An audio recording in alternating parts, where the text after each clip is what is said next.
Assalamualaikum warahmatullahi wabarakatuh. Salam. Kembali lagi di channel Rahman Ema RT, dan kali ini kita diskusi dan juga sharing mengenai perguruan PSN Dopenaga. Kebetulan memang saya juga murid beliau, yaitu Guru Dedi Irmawan asal Surabaya ya. Asal Surabaya. Tinggal di Tangerang. Tinggal di Tangerang ya. Nah, memang PSN Dopenaga ini juga mungkin agak jarang juga ya terdengar ya. Nah, langsung kita dengarkan apa sih PSN Dopenaga ini, terus juga sejarah perkembangan, berdiri dan sebagainya. Mungkin boleh diceritakan dari awal berdirinya itu seperti apa sih dan pusatnya di mana? Itu dulu paling. Oke, ya terima kasih Mas Rahman. Untuk PSN Dopenaga sendiri itu berdirinya di Sidoarjo. Oh, Sidoarjo. Ya, tepatnya di Sepanjang Tani. Nah, sebelum kita menjadi PSN Dopenaga, itu adalah kegiatan olah seni pernafasan, terus istighosa. Namanya Ansarullah. Itu adalah awalnya. Jadi bagi rekan-rekan yang tahun 70-an, 80-an yang mengenal Ansarullah, nah itu salah satunya jika bakalnya untuk menjadi Dopenaga. Nah, itu latihan-latihan seperti itu kerohaniannya. Itu berdiri tahun berapa? Kalau tidak salah ya, karena kan saya generasi Dopenaga. Nah, berdirinya Ansarullah itu kalau tidak salah di tahun 70-an. Nah, kemudian di tahun 83, 80-an itu ada kepentingan untuk membentuk silat. Jadi membentuk geraknya, olah geraknya. Nah, sehingga dibutuhkan organisasi. Nah, kita bentuklah namanya PSN Dopenaga. Kalau boleh tahu itu singkatannya ada nggak? Ya, jadi PSN itu Perguruan Silat Nasional. Nasional ya, DOP atau DOP, dakwah olahraga bela diri. Penaga, pencinta negara yang taat agama. Yang taat agama ya. Iya. Nah, bisa dilihat ya, mungkin logonya juga ada gitu ya. Logonya seperti ini. Logonya ada, dan ini sudah tersebar di beberapa cabang juga ya. Betul. Walaupun tadi pusatnya di Sidoarjo. Dan Guru Dedi generasi keberapa kira-kira dari awal pendirian? Ya, ketika itu dari awal pendirian dari Aba Yusuf pendirinya ya. Aba Yusuf Rofi'i, ya kan, bin Abdul Manap, itu mendirikan beserta murid-muridnya. Nah, murid-murid pertama itu adalah ayah saya. Lalu saya diajari dasar oleh ayah saya. Berarti generasi ketiga ya? Iya. Lalu saya berguru dengan murid-murid ayah saya yang lain. Karena memiliki spesialis atau keahlian tertentu. Dan itu guru sempat gabung itu di tahun berapa? Kalau saya dulu gabung di kelas 2 SMP. SMP ya? Iya. Ini mohon koreksi ya Guru ya kalau memang keliru. Memang dari awalnya berdirinya Dopenaga ini dia kayak apa tadi? Olah nafas ya. Terus juga ada zikir ya kan ya, lebih ke situ ya. Nah, terus dari bela dirinya nih ada nggak gitu sejarahnya dari awalnya gitu? Ya, jadi selain, mohon maaf nih Guru ya, kenapa kalau misalnya fokusnya ke olah napas, ke apa, kenapa cenderungnya ke olahraga gitu, ke bela diri gitu? Kenapa nggak kayak, mohon maaf, paguyuban gitu kan? Kalau ini kan bela dirinya di mana gitu? Nah, betul. Jadi ini untuk memfasilitasi generasi muda yang waktu itu lagi gemar-gemarnya ilmu silat. Kita di Ansarullah bukan berarti tidak bisa olah geraknya. Ada, tetapi belum waktunya dimunculkan. Ketika sudah waktunya, yaitu kita bentuk organisasi olah gerak, itu sebenarnya Aba Yusuf sudah belajar di banyak guru. Termasuk diantaranya di Banten juga. Bertukar ilmu dengan banyak pendekar-pendekar pada zaman itu. Maka dari itu 83 ada olah geraknya atau olah fisiknya. Sehingga kan lengkap kan, anak mudanya, terus kemudian sesepuhnya, semuanya ada. Pendidikan sesuai aspek-aspek pencak silat ya. Nah, seni, bela diri, olahraga, mental spiritual. Nah, itu makanya dibentuklah wah udah komplit nih, bentuklah Dopenaga. Banyak juga orang yang bilang, saya masuk perguruan silat itu diajarkan untuk bertarung. Nah, kebanyakan orang kan arahnya ke situ. Tapi memang apa iya begitu ya, tujuannya satu-satunya dia masuk perguruan adalah untuk bertarung? Kira-kira bagaimana? Ya, pada umumnya ya rata-rata anak muda atau anak-anak itu tujuannya ke situ. Tetapi sebenarnya dalam perguruan silat itu mempunyai program atau kurikulum yang sangat luas. Iya. Itu. Misalnya tadi ada disebutkan mengenai keolahragaan supaya sehat, seni supaya mengenal ritme, irama, bagaimana bergerak dengan luas, dengan baik, ya kan? Bela diri. Nah, ini agar kita bisa membela diri. Ya, bukan senantiasa bertarung, tapi kita terakhir mental spiritual ya. Pendidikan akhlak, adab, pendekatan diri kepada Allah, pendekatan diri kepada sesama manusia. Nah, itulah yang diajarkan sehingga kita menjadi manusia yang bermanfaat. Jadi tidak hanya bertarung. Ya. Kenapa? Karena kalau kita hanya belajar bertarung, nah, Anda tidak belajar silat, itu belajar membesarkan kepala. Atau arogan atau kesombongan. Apalagi hari ini kan kalau nggak ada musuh, gimana? Bertarung untuk siapa gitu kan?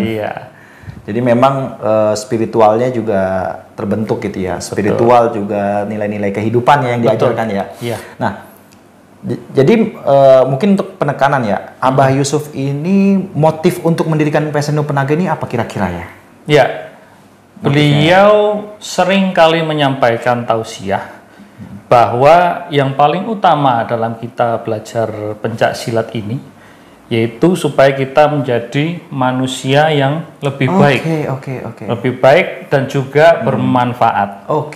Itu dalam artian kita di posisi kita di masyarakat itu mempunyai manfaat untuk orang lain. Artinya kita menolong, mengamalkan, mengajarkan, tidak membuat masalah tentunya. Itu. Tapi masih ingat nggak Guru? Kira-kira Abah Yusuf ini dia belajar dari mana aja tuh, wilayah-wilayah mana aja itu kira-kira? Ya, saya kurang ingat ya. Karena waktu kita belajar zaman dulu itu kita nggak nanya, betul kayak zaman sekarang ya bisa nanya gitu kan. Zaman dulu kita tawaduk sama guru. Jadi merasa guru ini layak, pantas dihormati, kemudian kita cocok, ya kita tidak akan bertanya, kita berlatih aja. Tetapi karena memang beliau orangnya sangat-sangat rendah hati, jadi nggak berbicara dia begitu. Tetapi dari murid-muridnya, yang mana senior-senior saya menceritakan bahwa beliau pernah berguru ke Pandeglang, Banten. Salah satu kiai juga pernah ke daerah mungkin Tangerang juga ya, karena di silat kita kan ada sikap beksi ya. Beberapa gerakan Dopenaga juga ada gerakan beksi, tidak menutup kemungkinan bahwa terjadi pertukaran keilmuan atau guru besar kita berguru kepada salah satu pendekar beksi. Jadi kan memang setiap perguruan tuh rata-rata juga mengambil aliran-aliran yang lain ya Guru ya? Nggak murni dia mendirikan satu gerakan, diklaim dia doang nih murni bersih gitu ya. Jadi kita harus lihat nih sejarah dulu.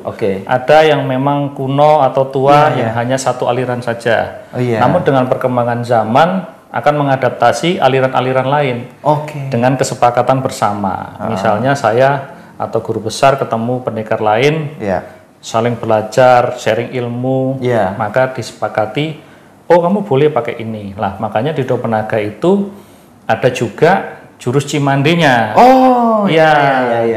Ada beksi, ada cimandenya. Nah, cuman yaitu tadi kurangnya dokumentasi. Jadi kita harus melacak lagi nih. Harus melacak lagi. Saya sudah melacak untuk yang Cimande. Dengan Abah yang dari Cimande, beliau bilang kalau Cimande yang kita pakai itu juga sudah perubahan dari Cimande aliran lain gitu kan. Terus yang beksi masih belum ketemu. Terus yang kerohanian ya sama Pak Kiai itu kita juga lagi cari pondoknya gimana. Jadi ini ada penelusuran keilmuan yang sebelumnya dilakukan oleh pendahulu kita gitu ya. Nah, sebelum ke ini ya, ke sejarah, maksudnya kan biar tahu gitu. Bedanya PSN Dopenaga dengan perguruan lainnya apa? Ciri khasnya apa nih? Kan ada yang bilang kalau bela diri di silat di Jawa Barat itu kuda-kudanya rendah karena dia ada filsafat puncak ya. Nah, puncak. Ada juga yang mainnya sempit dan sebagainya. Kira-kira Do Penaga ada nggak sih? Ya, jadi kalau di Do Penaga ini lebih ke gerakannya cepat dan serangannya beruntun. Oke. Terus kuda-kudanya relatif ringan. Jadi tidak terlalu berat, tidak terlalu rendah. Jadi dia pergerakannya cepat dan beruntun. Secara teknik ya. Kemudian dalam teknik itu kita sudah, karena tadi unsurnya beruntun, jadi kita sudah mengeluarkan perencanaan itu misalnya 4 layer gitu kan. Oh iya. Jadi ada aplikasi serangan. Kalau kita diserang kita bisa counter, ya kan. Kalau kita di counter kita bisa anti counter sama penghabisan. Konsepnya seperti itu. Oh, jadi berlanjut ya. Biasanya kan orang habis serang diem nih nunggu lagi gitu ya. Tapi dia harus benar-benar sampai down gitu ya, sampai kalah gitu ya. Betul. Memang murni bela dirinya di situ.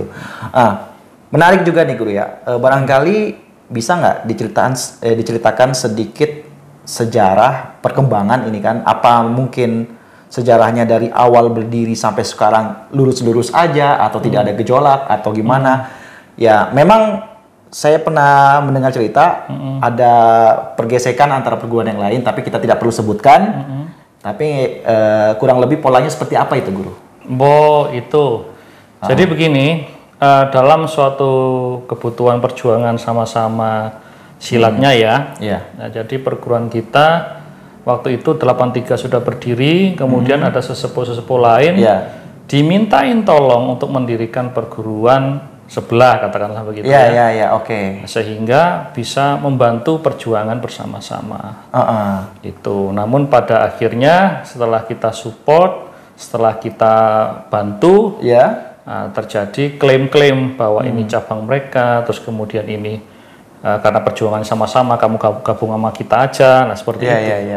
Artinya agak rancu juga. Kenapa? Karena kita membantu membidani lahirnya perguruan ini, tetapi malah diakui ya kan? Diklaim. Nah, malah dijadikan anak. Istilahnya begitu. Nah, ini adalah dinamika organisasi. Artinya harus ada orang-orang yang memahami bahwa ketika kita membantu membidani, berjuang bersama, tetapi kan kita tidak meninggalkan perguruan utama. Betul. Artinya secara organisasi kita semua berdiri sendiri. Meskipun ada 1-2 tujuan yang sama, tetapi ingat dalam banyak pemikiran ada beberapa hal yang berbeda. Betul.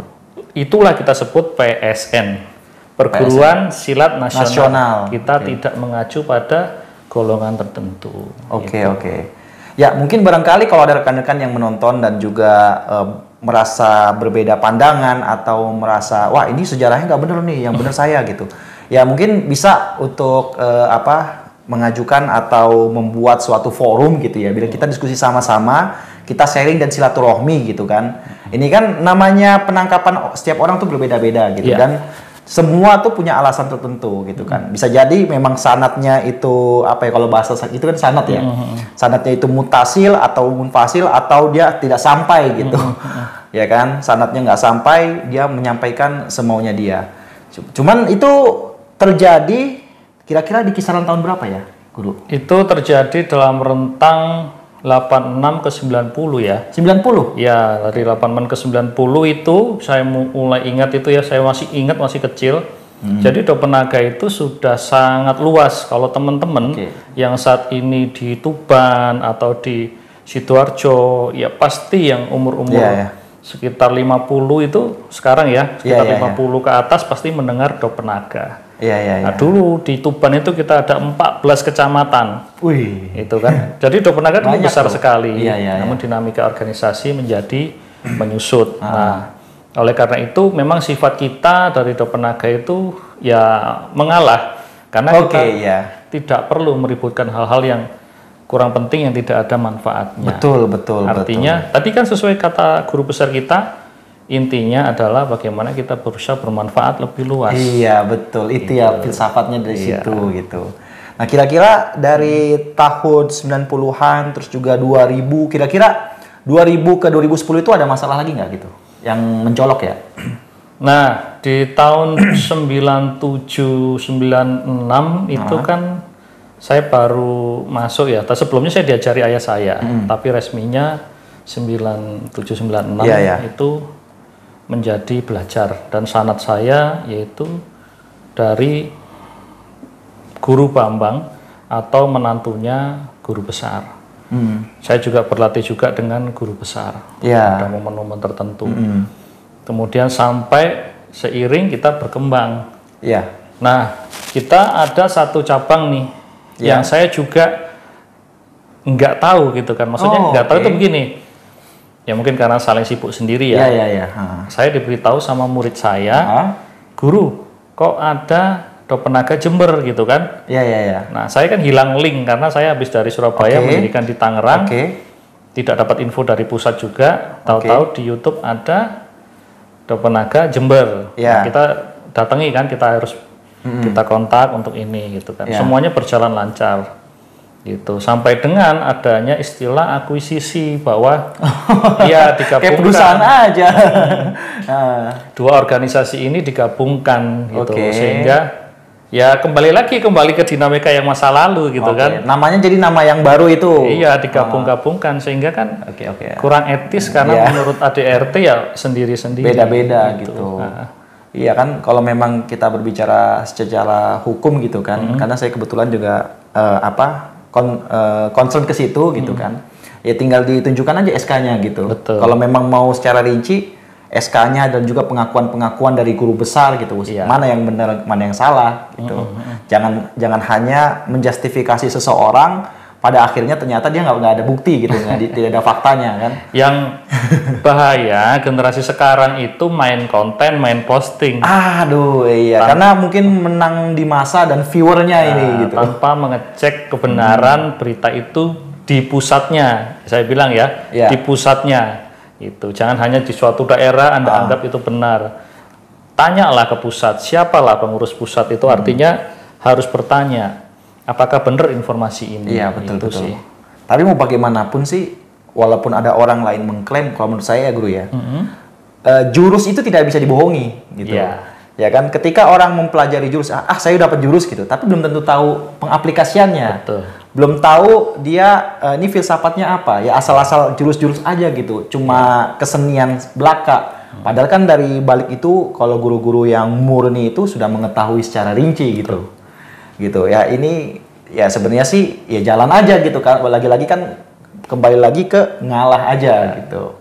Karena menurut saya pribadi juga sebenarnya ya tidak terlalu menjadi masalah, karena secara teknik pasti berbeda. Iya, betul. Dan kalau yang sanadnya asli itu pasti tahu sampai sekecil apapun. Tahu. Setiap gerakan itu adalah signature ya. Ada betul. Ada tanda khususnya bahwa ini gerakan ini tuh dari guru ini itu kelihatan. Jadi nggak kayak teman-teman niru di YouTube terus gitu, enggak. Jadi kalau kita berguru sanadnya jelas, itu kelihatan sekali ini alirannya, kelihatan sekali ini sanadnya kemana. Ya, atau kalau memang butuh pembuktian kan bisa aja nanti datang silaturahmi, terus tekniknya nah seperti ini kira-kira bisa nggak lepas dari sini, terus gimana gitu. Kalau dia bisa mengcounter berarti memang dia punya pendalaman keilmuan. Tapi kalau mentok, berarti sampai situ. Ya, jadi saya yakin ya, karena bukannya saya sombong ya, cuman saya sekedar menjelaskan, mengklarifikasi bahwa saya berguru di Dopenaga ini di banyak guru. Jadi saya mengetahui keilmuan guru ABCD, dan kalau ada yang jalurnya sama, maka saya pasti juga tahu. Nah, ketika tadi yang kita kembali lagi yang tadi, kok gerakannya berbeda, murid saya lapor begitu. Terus saya lihat, gerakannya berbeda nih. Berarti saya akan melihat kan ke atasnya ini kemana. Gitu. Dari pembawa terus ke atasnya kemana. Nah, cuman dari cabang Jember ini mempunyai keterbatasan, yaitu ada keterbatasan sabuk yang diraih hanya sampai situ, karena tidak ada yang atas lagi. Gitu. Oleh karena itu rekan-rekan Jember itu harus ke pusat untuk meninggikan keilmuannya termasuk sertifikasi sabuknya. Wah, itu harus selalu upgrade ya. Kalau enggak ya di situ-situ aja gitu. Sama sampai saya juga masih. Jadi saya masih bersilaturahmi sama guru-guru, pasti saya agendakan kalau ke Surabaya. Pertama yaitu silaturahmi, kedua yaitu laporan kan perkembangan kita, terus kemudian ya upgrade ilmu, termasuk sertifikasinya. Kan awal berdirinya dari Sidoarjo, tapi sekarang pusatnya itu di Surabaya ya guru ya? Iya. Pusatnya di Surabaya ya. Ya. Untuk cabang-cabang yang memang tingkatannya juga masih segitu, alangkah baiknya ditinggikan gitu ya, atau upgrade ya. Nanti kalau dia nggak upgrade, lama-lama muridnya setara nih sama dia gitu. Iya, betul. Gurunya diajak sparring ini. Itulah maksudnya kebutuhan regenerasi ya. Jadi ketika murid Anda naik, nah Anda juga harus naik pelatihnya ya ke keilmuan selanjutnya. Iya. Gitu. Yang menarik sih ini salah satu karakteristik dari Dopenaga ini adalah cepat dan beruntun ya. Dan mungkin bagaimana sih dari guru Dedi sendiri gitu untuk mengembangkan keilmuan ini dari Surabaya ke mana sekarang kan ke Tangerang gitu. Nah, itu dari perjalanan kayak gimana tuh bisa berkembang gitu. Jadi setiap guru itu saya juga sepertinya mengalami ya yang dialami sama senior atau guru-guru besar kita. Bahwa dalam suatu perjalanan merantau atau segala macam kita akan bertemu dengan banyak orang, kita bertemu dengan banyak hambatan, pengalaman di jalan, kemudian sharing ilmu, akhirnya membuat saya memahami sebenarnya apa sih esensi yang diajarkan guru-guru saya. Nah, sehingga saya mengembangkan yang tadinya kan kecepatan tangan, beruntun kaki, kemudian berkembang menjadi keahlian bersenjata. Nah, ini yang menarik nih, baru mau saya bahas nih. Keahlian bersenjata ini saya lihat, wah kok ada nunchaku nih gitu kan. Nunchaku bukannya katanya budaya dari mana? Cina apa Jepang tuh? Nah, itu ya Jepang. Kan? Antara ya Jepang lah ya, Jepang. Terus juga ada kerambit, celurit. Terus senjata apa lagi tuh yang biasanya guru sering kembangkan tuh? Ada banyak ya yang perlu ini, tapi masih saya simpen dulu. Oke, siap. Nanti pada waktunya akan dikeluarkan. Kenapa? Nanti saya gerak-gerak diklaim lagi. Diklaim ya, betul. Diklaim ya kalau itu kan udah bukan surprise lagi gitu.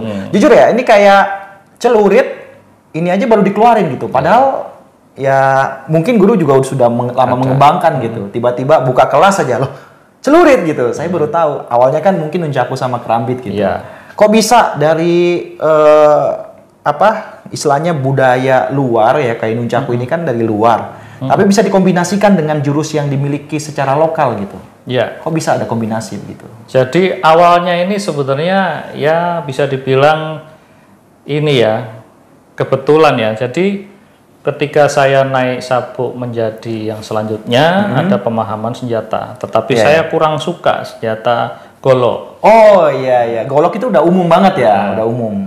Oh ya agak ribet gitu kan kalau saya bawa ke lapangan. Iya. Saya kan agak-agak bandel dulu ya. Jadi saya pilih yang simple ke guru saya. Nunchaku boleh nggak gitu kan? Nggak ada gurunya, masih belum ada di Dopenaga. Iya. Oh iya betul. Kalau kamu mau belajar sendiri atau belajar sama siapa senior? Iya. Akhirnya saya belajar sendiri. Di tahun berapa itu, Bro? Itu sudah lama. Saya belajar itu kalau nggak salah ya 99 ya. Sudah lama banget. 99 tuh saya mulai mengembangkan trial error, kemudian mulai mengerti kaidah-kaidahnya. Jadi kita mungkin ada orang berpandangan ya bahwa senjata itu perpanjangan tangan. Betul, iya. Nah, tetapi pada pemahaman selanjutnya itu sudah bukan menjadi perpanjangan tangan. Iya. Senjata itu adalah bagian dari kita sendiri. Oke, udah menyatu ya. Nah, oleh karena itu tidak bisa kita kembangkan keilmuan senjata itu dari tangan kosong yang dipakai senjata. Tidak bisa karena kaidahnya berbeda. Maka yang harus dipelajari waktu itu saya pelajari kaidahnya nunchaku seperti apa.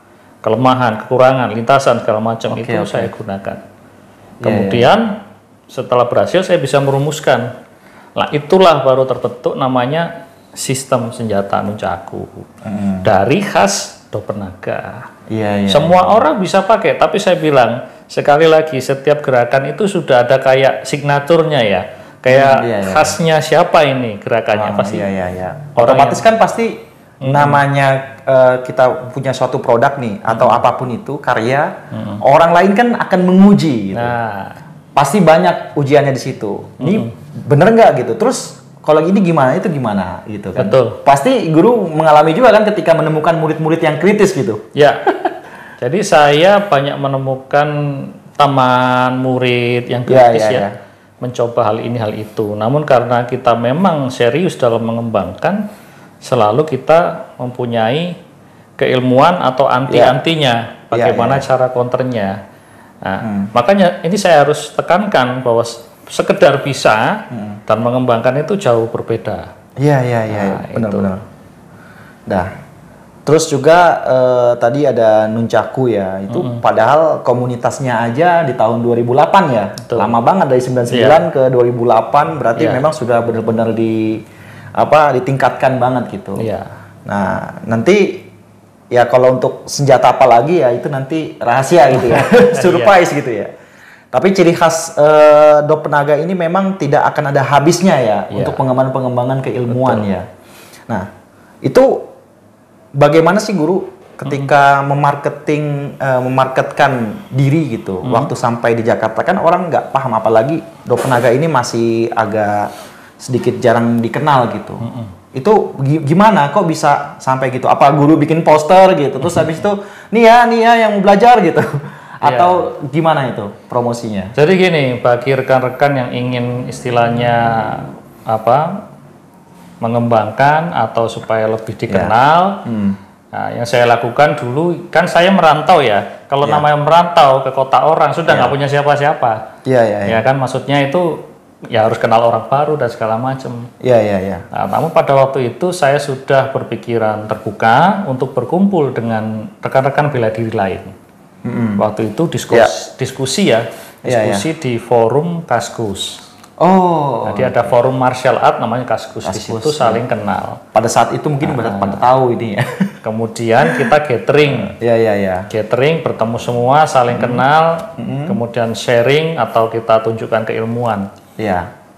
Nah, intinya adalah bagaimana kita memarketingkan diri kita, yaitu dengan kita itu sering-sering melakukan kontak dengan orang lain. Sehingga kita akan banyak relasi. Benar. Mungkin opportunity itu nggak ketemu kita langsung. Tapi dari teman kita, lalu merekomendasikan kita. Itulah bagaimana kita memarketingkan diri, bagaimana kita mengemas istilahnya produk tadi menjadi lebih dikenal selain dengan internet, selain dengan marketing yang lain. Yang penting adalah core atau pondasi relasinya.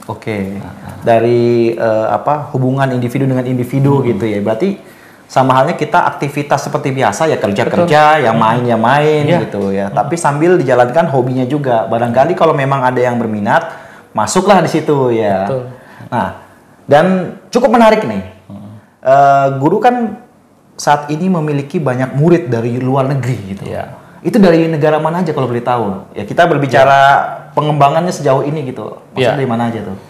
Kalau yang saya sampaikan dari keilmuan Dopenaga dan pengembangannya itu kita ada dari Thailand, Taiwan, Malaysia, Malaysia, Perancis, Paraguay, dan lain-lain lah, banyak ini. Intinya kita ada di Kanada juga ada ya? Oh iya, Felix Kanada. Singapura juga ada. Filipina. Ya baru 2023 kemarin. Banyak ya. Itu macam-macam ya. Ada yang mungkin datang ke Indonesia.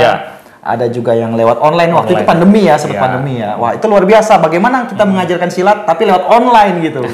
Apa kelihatan gitu kan kuda-kudanya ya kan, apalagi sampai kaki gitu silat itu. Nah, ini luar biasa sih. Itu banyak juga video-video Guru Dedi ya yang hasil-hasil latihan online ya. Itu nanti bisa dicek di channel Jawara Penaga. Ya boleh di-subscribe. Itu kebetulan subscribernya juga lumayan banyak ini.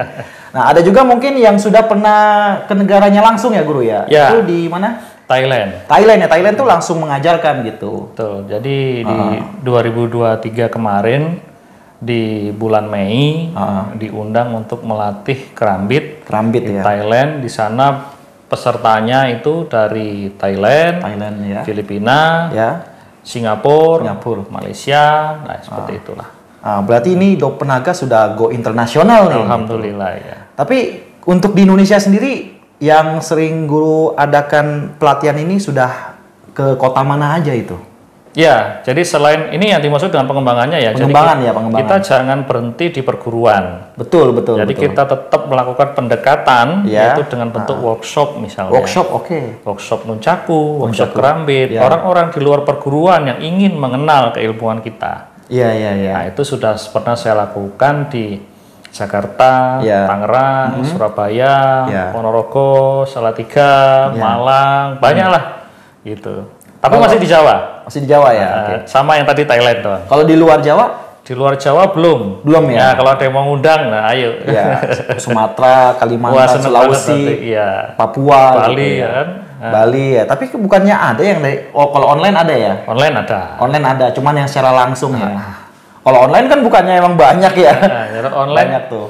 Online dari berbagai kota. Karena kan tidak terbatas jarak dan waktu. Wah, itu luar biasa banget sih dari pengembangan yang dilakukan terus ya sampai saat ini juga masih aktif ya ngajar ya.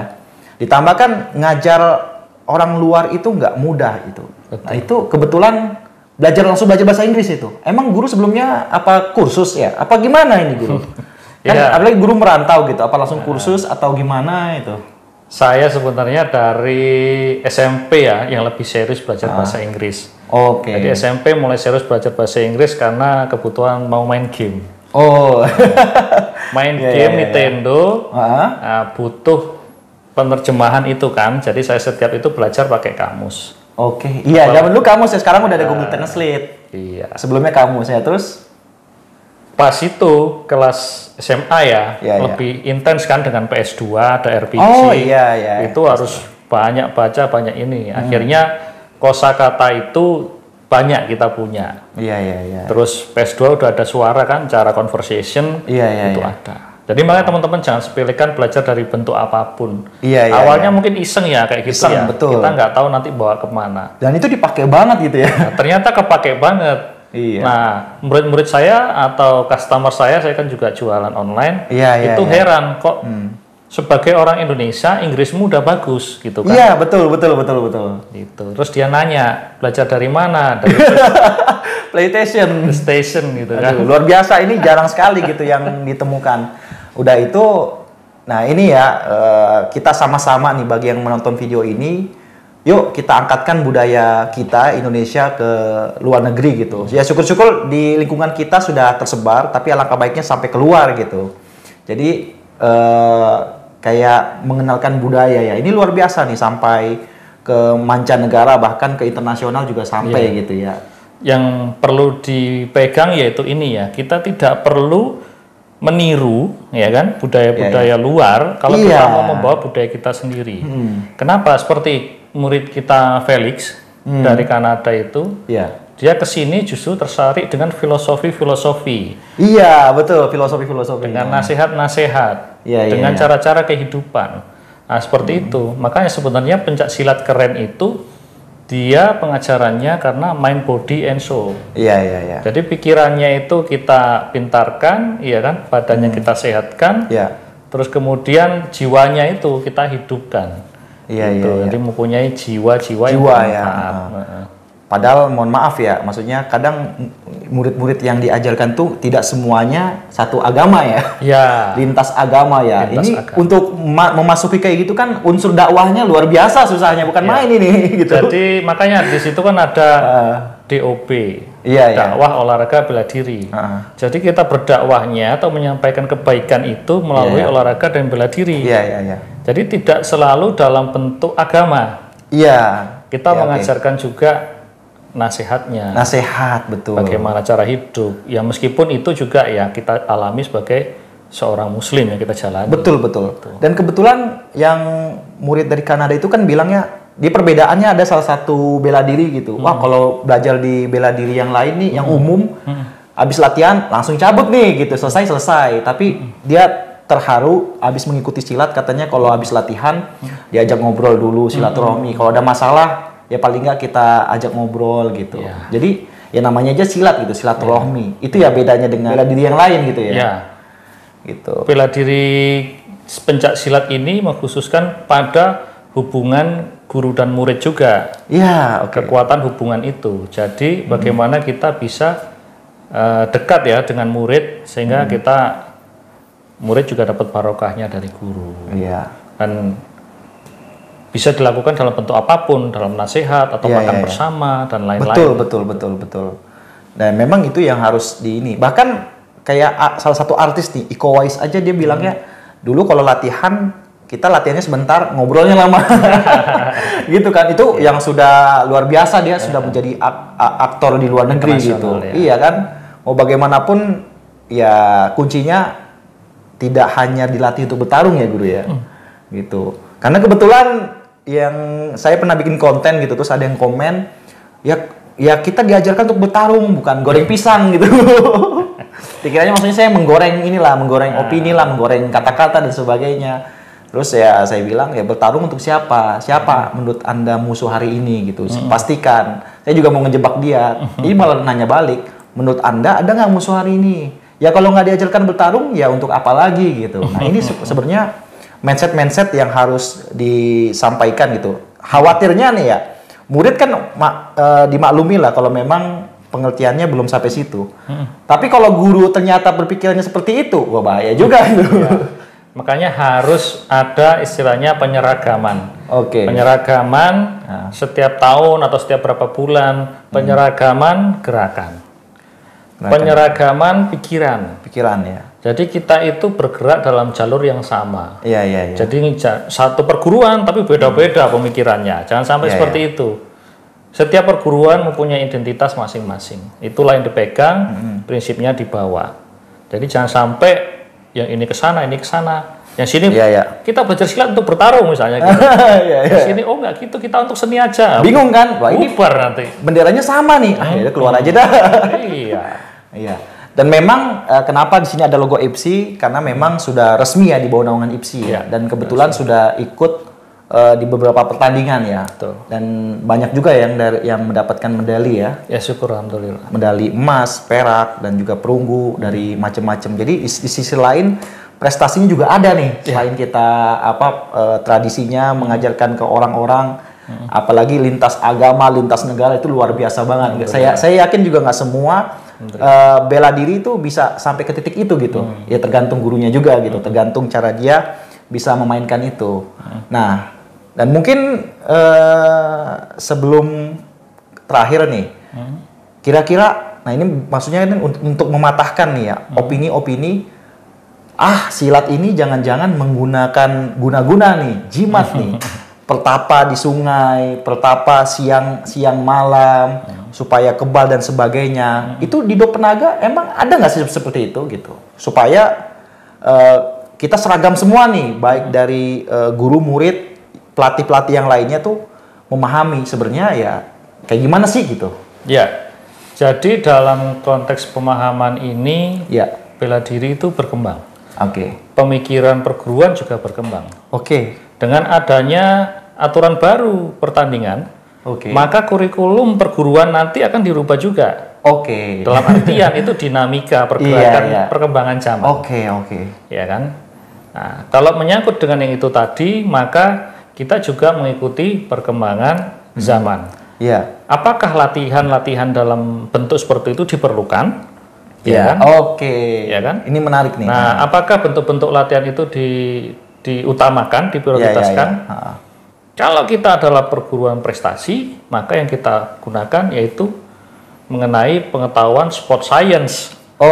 Bagaimana melatihnya kaki, angkatnya gimana gitu kan? Nah, kalau dia itu lebih ke seni, bagaimana kita atur pemahaman mengenai ritme, irama, geraknya. Jadi kalau dibilang menggunakan guna-guna atau jin atau lain-lain di Dopenaga tidak ada karena kita untuk tekniknya ya murni di teknik. Murni ya, Ya. iya, ya. Mau bagaimanapun sejarah-sejarah yang sudah gitu ya, termasuk kisah Rasul, pahlawan-pahlawan, mereka pun perang juga keluar darah gitu. Iya. Tidak ada ceritanya sampai kebal gitu kan. Berarti memang ya untuk itu tuh tidak mempelajari ya, lebih ke pertahanan fisik biasa gitu ya, murni. Ya, kalau yang di ini kan dari kita Ya, keilmuannya melalui teknik ya dengan empat aspek itu tadi. Nah, mengenai yang lain-lain mungkin ada divisi khusus yang lain atau bagaimana ya. Tapi yang saya tahu dari jalur saya, sanad saya itu tidak menggunakan seperti itu. Oke. Gitu. Tidak ada ya. Lebih ke ini aja, ya puasa sunnah aja. Oh iya, yaitu seperti ya, itu aja, tidak ibadah-ibadah ada biasa ya, ibadah, sesuai dengan jalurnya gitu. Zikir-zikir aja, tidak ada hubungan dengan yang lain-lain lah ya. Ya, oh saya lupa nih, pengennya nanya tingkatan hidup penaga ini dari apa aja gitu, dari yang terendah sampai yang tertinggi. Kan kalau misalnya di tempat yang lain kan ada ban-ban segala nih, ada hijau, putih, hitam gitu. Nah kalau di hidup penaga ini tingkatannya seperti apa? Nah, di Dopenaga itu kalau mau belajar semua habis di sekitar 6 tahun. Artinya ada 6 tingkatan. Satu tahun ada 2 tingkat ya. Maksudnya gini, putih kan? Ya putih. Nah, nanti ada kuning 1, kuning 2. Kuning 1, kuning 2. Oke. Terus ada hijau 1, hijau 2. Hijau 1, hijau 2. Oke. Biru 1, biru 2. Biru 1, biru 2. Coklat 1, coklat 2. Coklat 1, coklat 2. Baru nanti hitam 1, hitam 2, hitam 3. Hitam 3. Kira-kira bisa mengajar itu di tingkatan apa? Untuk mengajar Asisten itu, ya, asisten. Asisten itu di level biru. Biru. Asisten. Waduh. Tetapi karena kebutuhan misalnya di suatu cabang itu nggak ada biru, maka bisa diambilkan yang paling tinggi misalnya hijau. Hijau ya. Nah, hijau itu proses menjadi asisten secara resmi. Jadi hijau 2 itu belajar asisten. Saya dulu waktu SMA itu sudah belajar asisten. Terus kemudian baru naik ke biru. SD? SMA. SMA. SMA belajar asisten. Kemudian naik menjadi asisten secara resmi. Ya. Baru dianggap pelatih itu, guru gitu. Di tingkatan apa tuh? Ada pelatih muda, pelatih madya, coklat. Kalau pelatih muda itu di coklat. Ya. Oh, kalau hitam itu baru pembina. Pembina utama, guru utama seperti itu. Udah inilah pelajarannya pelajaran kebijakan ini. Iya. Pemutus kebijakan susah ini kan, lebih susah. Makanya di tiap sabuknya itu yang dibahas kan berbeda keilmuannya. Misalnya di putih itu lebih ke dasar gerakan, kuning lebih ke rangkaian gerakan. 3 misalnya kuning juga termasuk di pengetahuan pertandingan gitu kan. Di hijau lebih ke tadi belajar asisten. Pendekatan antar manusia, terus kemudian kuncian-kuncian, tahan kosong. Oh, ini kuncian udah. Kemudian pembelajaran senjata tumpul. Kemudian pembelajaran senjata tajam. Nah, secara kurikulum mungkin ada ya seperti ini kan, tetapi penyampaiannya dilihat kondisi di lapangan. Misalnya nih, tergantung daripada kebutuhan di lapangan. Kalau misalnya di sini dibutuhkan keahlian kerambit atau celurit, padahal di sini masih belum ada sabuknya, tapi dirasa sudah pantas menerima, maka diajarkan. Untuk memenuhi kebutuhan di lapangan. Standarnya kan tadi yang guru sampaikan ada yang 6 bulan, 6 tahun ya, dalam jangka waktu 6 tahun. Kalau itu pun kalau rutin gitu, konsisten. Kalau nggak konsisten ya nggak tahu tuh berapa lama. Tapi kan ada beberapa kondisi yang dimana memang menyesuaikan dengan orangnya. Spesialisasi kalau memang setiap hari atau rutin atau cepat menguasai gitu. Tapi kuncinya mungkin menguasai pun juga harus tetap dilatih ya guru ya. Tidak bisa langsung dinaikkan terus ke tingkatan berikutnya gitu ya. Seperti yang rekan-rekan di luar negeri, nggak mungkin kan 6 tahun di sini. Oh iya, benar. Nah, caranya adalah dengan kita memberikan materinya, mereka mengulang di sana, memberikan video. Nah, sudah layak belum? Ketika sudah, kita adakan kenaikan tingkat. Seperti itu. Iya. Untuk sementara itu ya guru ya. Ya. Nanti kalau ada pembahasan atau diskusi gitu, sebenarnya banyak sekali yang bisa kita bahas ya. Kalau hari ini kan kita coba mengulik seluk-beluk mengenai PSN Do Penaga secara dasar dan secara umum gitu. Mungkin kedepannya kalau memang ada waktu gitu di channel guru atau channel saya kita bahas bagaimana sih tentang dinamika tertentu gitu, yang menggunakan aturan baru atau misalnya ada yang bikin keresahan di masyarakat gitu ya, itu sangat menarik gitu. Iya. Ya, kira-kira ada nggak guru yang ingin disampaikan untuk rekan-rekan Do Penaga gitu? Ya. Apa yang harus dilakukan? Ya, terima kasih banyak atas rekan-rekan Do Penaga yang saat ini masih dan terus berjuang di bawah nama naungan Do Penaga ya. Ya. Jadi ini menjadi sangat penting karena tonggak kebangkitan kita. Memang dalam dinamika organisasi dulu pernah sangat besar, kemudian kita berkurang, tidak apa-apa. Yang penting kita rapatkan barisan, tidak perlu kita menjadi besar, yang penting kita itu bermanfaat bagi orang lain. Jadi bagaimana cara kita jaga nama baik Do Penaga. Ada perselisihan-perselisihan kita selesaikan secara baik dan benar, secara aturan yang berlaku. Jadi kalau misalnya di daerah lain yang mempunyai pandangan lain, misalnya Do Penaga ini dan yang cabang lain kok berbeda, maka penyelesaiannya adalah kembalilah ke keputusan pusat. Pusat ya, kuncinya di pusat gitu. Ya memang itu ya, kalau kita tidak perlu menjadi besar, tidak perlu menjadi petarung yang hebat dan handal gitu ya. Kuncinya adalah bermanfaat untuk orang banyak gitu.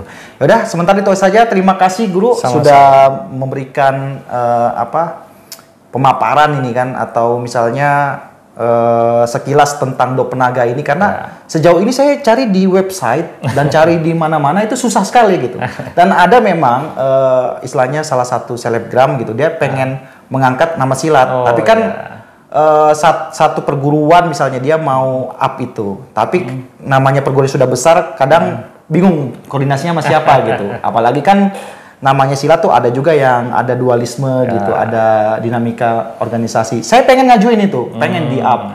Cuman dia kesulitan untuk mencari bahannya informasi. Karena begini Mas Rahman, pesan-pesan dari guru kita itu salah satunya ya ibaratnya kita itu tidak mencari ketenaran. Pesan yang saya pegang dari guru besar almarhum sampai yang kemarin ketua umum saya temui masih baru minggu kemarin itu sama. Jadi saya juga sama. Kalau saya lebih mempertonjolkan ke teknik gerakan-gerakan saya ada. Saya ada. Luar biasa. Tapi kalau sejarah-sejarah yang terlalu begini nanti khawatirnya berlebihan gitu kan. Jadi kita jaga itu, kita tidak terlalu penting menjadi terkenal atau besar. Yang penting itu tadi keilmuannya terjaga, kerukunan terjaga, bermanfaat bagi orang lain. Ya paling nggak minimal buat arsip profil boleh, gitu ya. Itu bagus. Apa nih gitu kan. Nanti saya izin buat masukkan ini ke beberapa media gitu ya. Barangkali kan kalau orang searching Do Penaga apa sih gitu ya.